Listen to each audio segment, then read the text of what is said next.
ആയുർവേദത്തിൽ പറഞ്ഞിട്ടുള്ള കുറച്ച് പ്രധാന ആസവങ്ങളെ പരിചയപ്പെടാം. മൂലകാസവം ബാലചികിത്സയിൽ കൗമാരഭൃത്യത്തിൽ പറഞ്ഞിരിക്കുന്നതാണ്. മൂലകാസവം ബാലവിസർപ്പത്തിലാണ് ഇൻഡിക്കേറ്റ് ചെയ്തിരിക്കുന്നത്. കുഷ്ഠഗ്നം, ക്രിമിഗ്നം തുടങ്ങിയ പ്രോപ്പർട്ടികൾ ഉള്ള ഒരു ആസവമാണ് മൂലകാസവം.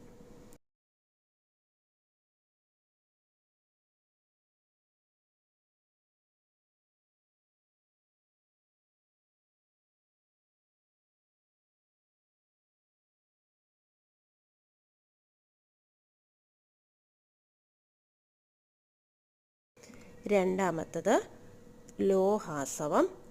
പാണ്ഡുചികിത്സയിലാണ് ലോഹാസവം പറഞ്ഞിരിക്കുന്നത്. രക്തവൃദ്ധികരം, രക്തശുദ്ധീകരണം തുടങ്ങിയവയാണ് പ്രധാനമായിട്ടുള്ള ആക്ഷനുകൾ. ത്രിദോഷ ശമനമാണ്. അതുപോലെ തന്നെ പ്ലീഹ രോഗങ്ങൾ, യകൃത് രോഗങ്ങൾ തുടങ്ങിയവയ്ക്കും ആയുർവേദത്തിൽ ഇൻഡിക്കേറ്റ് ചെയ്തിരിക്കുന്ന ഒരു ആസവമാണ് ലോഹാസവം.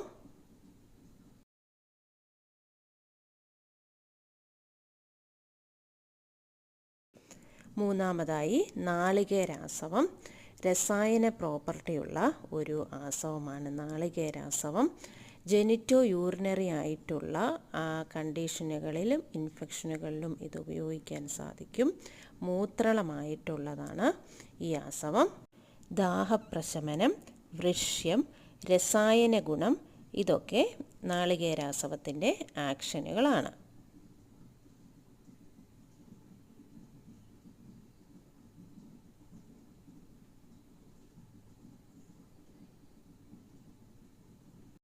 നാലാമത്തത് കനകാസവം. ആയുർവേദ എഫക്റ്റായ പ്രഭാവജമായിട്ടുള്ള കർമ്മം പറഞ്ഞിട്ടുള്ള ഒരു ആസവമാണ് കനകാസവം. കാസ ചികിത്സയിലാണ് ഇതിൻ്റെ ആക്ഷൻ പ്രധാനമായും.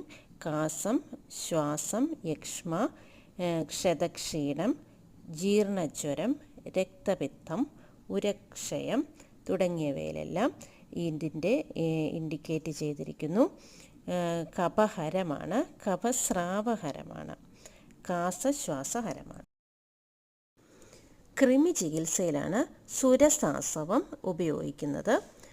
വിശപ്പില്ലായ്മ, വേം ഇൻഫെസ്റ്റേഷൻ, അതുകൂടാതെ തന്നെ ചുമ, ചെറിയ മുറിവുകൾ എന്നിവ എല്ലാം ക്ലീൻ ചെയ്യുന്നതിനുമൊക്കെ സുരസാസവം ഉപയോഗിക്കുന്നുണ്ട്. വൈദ്യരത്നം പേറ്റൻറ്റ് മെഡിസിനാണ് സുരസാസവം.